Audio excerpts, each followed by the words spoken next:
다음 시즌 챔피언스리그 티켓이 걸린 4위 자리 토트넘과 아스날의 싸움이 될 가능성이 매우 높아지고 있습니다. 토트넘 팬들 입장에서는 마지막까지 아스날하고 4위 자리 챔스 티켓 놓고 다투던 2005-2006 시즌 마지막 경기 신중복 때문에 5위로 끝났던 바로 그 전설의 라자냐 게이트 때 기억이 떠오를 것 같은데요.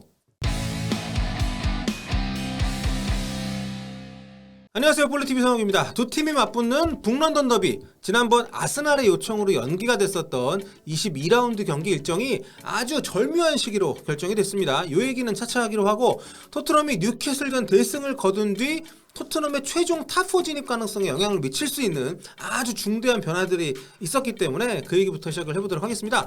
먼저 한국 시간 월요일 새벽이죠. 토트넘과 4위 경쟁 벌이고 있는 아스날이 크리스탈 팰리스 원정을 떠났거든요. 물론 팰리스도 이제 런던이 홈이기 때문에, 아무튼 팰리스가 12위 팀이었고 또 지난 5년 동안 아스날을 10번 만나가지고 한 번밖에 이겨본 적이 없는 팀이었단 말이에요. 그래서 이번에도 아스날이 무난히 승점을 추가를 하고 다시 토트넘 제끼고 4위로 올라갈 거라고 예상을 했었는데, 팰리스를 이끌고 있는 아스널의 레전드죠, 비에이라 감독이 아스날을 그냥 완벽하게 무너뜨렸습니다. 3대0으로 이겨버렸어요, 아스날을. 그래서 아스날이 토트넘을 다시 제끼는 데 실패하면서 토트넘 4위, 아스널 5위 이 순위가 그대로 유지가 되어버렸습니다. 팰리스는 9위까지 껑충 뛰어 올랐고요. 게다가 여기서 또 토트넘 팬들한테는 반가운 소식인 것이 아스날이 무려 3골 차로 지는 바람에 골득실이 오히려 더 벌어지게 됐습니다. 먼저 4월 2일자, 그러니까 지난 주말 라운드가 시작되기 이전의 순위표를 먼저 보시면 A매치 주간 직전까지의 그 경기 결과가 포함이 된 그런 순위표죠. 토트넘이 많이 따라붙어가지고 아스널하고 승점 3점 차로 5위까지 올라오긴 했었습니다만, 이때만 해도 아스날이 경기 수가 더 적었고 그렇기 때문에 최종 4위를 토트넘이 차지하는 것은 현실적으로 쉽지 않아 보였죠. 그러니까 아스날이 삐끗하지 않는 이상 토트넘에게는 자력으로 4위로 올라갈 수 있는 기회가 오질 않는 상황이었기 때문에. 그런데 이번 라운드에서 4위 경쟁하는 팀들의 승패가 크게 엇갈리면서 순위가 요동을 쳤습니다. 보시다시피 토트넘이 4위로 올라섰고요, 아스날이 5위로, 그리고 맨유가 7위로 이렇게 내려왔습니다. 물론 경기수 차이가 팀별로 좀 있기 때문에 토트넘이 아직까지는 4위다 이렇게 딱 잘라 말하기에는 좀 무리가 있긴 합니다. 아스날이 향행이 덜했기 때문에. 근데 제가 여기서 주목한 거는 이제 골득실이 확 뒤집어졌다는 거죠. 이번 라운드 이전까지 토트넘은 아스날한테 골득실이 2골이 뒤져 있었거든요.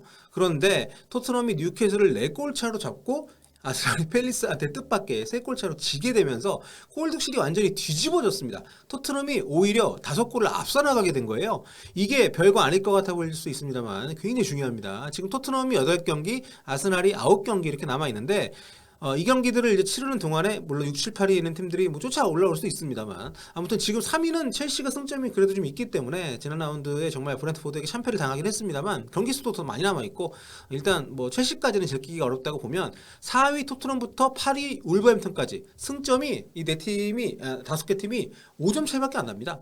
그러니까 시즌 끝나는 시점에 승점이 같은 팀이 4위 자리에 이렇게 좀 나올 수 있는, 두 팀 이상이 나올 수 있는 그런 가능성이 분명히 존재한다는 거죠.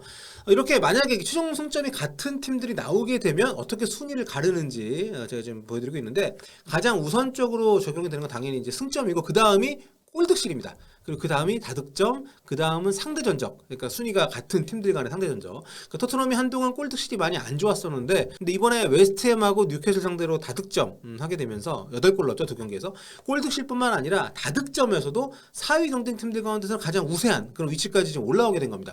반면에 아스날은 이번 팰리스전 패배가 좀 컸고요. 게다가 상대 전적도 이제 중요하니까 남은 일정들이 참 중요한데, 이런 상황이기 때문에 지금 토트넘 입장에서는 지난번에 연기된 이 아스날과의 북런던 더비 홈 경기 일정이 그 어느 때보다, 북런던 더비는 이게 아니더라도 이겨야 되는 그런 경기지만 이 일정이 정말 그 어느 때보다 중요해졌다 이렇게 볼 수가 있습니다. 올 시즌 토트넘 4위 안에 못 들면 잃게 될 것들이 너무 많은 팀이죠. 챔스 또 못 나가게 되기 때문에 재정적으로도 타격이 굉장히 커질 뿐만 아니라 아직 재계약을 맺지 않고 있는 해리케인을 내보내게 될 가능성이 굉장히 높아집니다. 그러니까 최근 경기를 보셔가지고 아시겠습니다만 토트넘에서는 케인하고 손흥민 선수가 절대적입니다. 근데 손흥민 선수는 재계약을 최근에 했기 때문에 사실 웬만큼 손흥민 영입에 어마어마한 돈을 지르지 않는 이상, 그리고 손흥민 선수는 케인보다는 그래도 이 팀을 떠나겠다는 의지가 약한 선수이기 때문에 이 팀에 대해 애정이 더 많고 이 팀의 장기 계약을 최근에 했다는 건 그렇죠.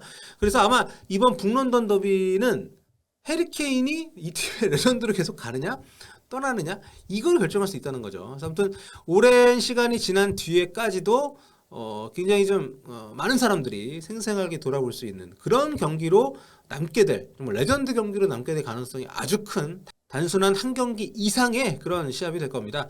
특히 이 시합이 열리는 때까지 만약에 4위 자리가 정말 오리무중인 상황이라면 더 그렇겠죠. 이렇게 중요한 일정이 될 어쩌면 역사적인 시합이 될 수 있는 아스널과의 홈 경기, 원래는 지난 1월 17일에 열릴 예정이었었는데 이제 일정이 어제 공표가 됐습니다.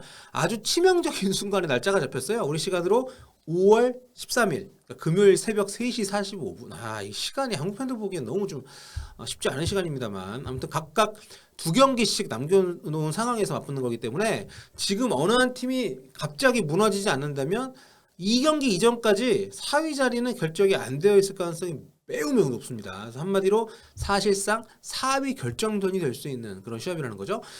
그리고 이게 자세히 보면 일정상으로는 토트넘한테는 썩 좋은 스케줄은 아니긴 합니다. 그러니까 토트넘의 경우 남은 일정 대진이 상대적으로 좋은 편이긴 한데요. 8경기 가운데 10위 안에 드는 팀은 리버풀하고 아스날 두 팀밖에 없어요. 그런데 이 두 경기를 연달아 치러야 된다는 게 좀 걸리는 부분이죠.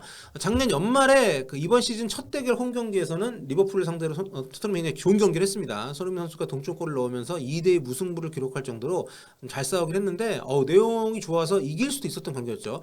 지금 리버풀도 맨시티하고 1위 경합을 하고 있기 때문에 우승 경쟁을 하고 있기 때문에 이 시합 게다가 안필드에서 올 시즌에 리버풀이 무패거든요. 굉장히 빡셀 것 같고 그래서 만약에 이 시합을 망치게 되면 바로 뒷경기가 아스날전이기 때문에 토트넘 입장에서 굉장히 어려울 수가 있는 거죠. 그러니까 앞뒤로 이 아스날전 앞뒤로 일정이 빡빡하긴 한데 아무튼 현지 시간으로 5월 7일 토요일 저녁 경기로 리버풀 안필드 원정을 갔다가 돌아와서 아스날전이 현지 날짜로 목요일 경기니까 이게 뭐 아주 무리한 일정은 아닙니다. 앞으로 시즌 끝날 때까지는 이 시합 말고는 주중 경기가 없어요. 토트넘이.